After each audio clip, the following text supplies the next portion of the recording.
आशय में अपने मन को डुबा के रखो तो कैसा लाभ होगा? आग में लोहे को रख दो, लोहा अग्निमय हो जाए। आग में लोहा को रख दो, लोहा अग्निमय हो जाए। इसी तरह अदृश्य सत्ता, संत सत्ता, ईश्वर सत्ता, उनकी बात में मन कुछ देर और भेद रहे, और भेद अलग नहीं, उसमें डूब जाए, एक हो जाए। तो आश्चर्यमय शक्ति उत्पन्न कैसे नहीं? जब लोहा में अग्नि प्रवेश कर जाती है, आप हमारे अंदर में ईश्वरीय वातावरण तक आपका डूबा रहे, तो अद्भुत शक्ति कैसे नहीं प्राप्त? बड़ी आवश्यकता है कि जो गाया जा रहा है, जो पढ़ा जा रहा है, उस शब्द के एक एक भाव में अपने मन को डुबा कर। अभी हम लोग भजन सुन रहे,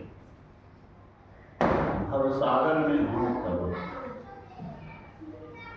कि भवसागर, सागर में समुद्र, समुद्र में तो जल होता है, ये भवसागर क्या है? इसमें विषय का जल है।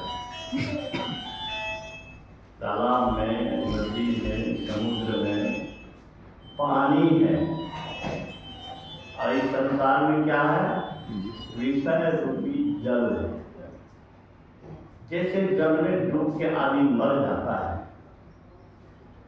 उससे निकलना जरूरी है, उसी तरह से इस विषय रूपी जल में सब डूब और दुर्दशा भोग रहा है। संसार की समस्त उपलब्धि आपको हासिल हो जाए, तब भी आप दुख और दुर्दशा से, दुर्दिन से, दुर्भाग्य से बच नहीं सकते। इसीलिए ज्ञानी पुरुष, जिसमें से तो महाराज के भजन को सुना, उन साहब रहमान को रहम करो,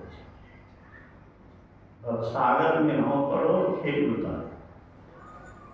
वो तो जल में डूब के मर रहा है, और हम लोग विषय रूपी, संसार रूपी माया जाल में डूब करके दुर्दशा हो गए।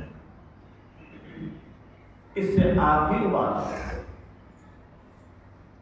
और इतने विज्ञानी जो परीक्षा हॉल में ही अद्भुत व्याख्या कर दिया जीवन के रहस्य का, लक्ष्य का, वो पुरुष क्या कहते हैं? बुद्धि शुद्धि कुछ भी,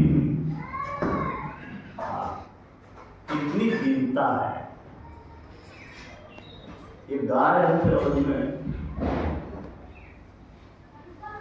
सोच रहा, गुरु महाराज कितना विनम्र होकर के प्रार्थना कर रहे हैं। नम्रता नहीं, अहंकार रहे तो आपको उबार नहीं होगा। अहंकार का विसर्जन ही आध्यात्मिक उन्नति का सार है। इंडिया से सुने आप लोग।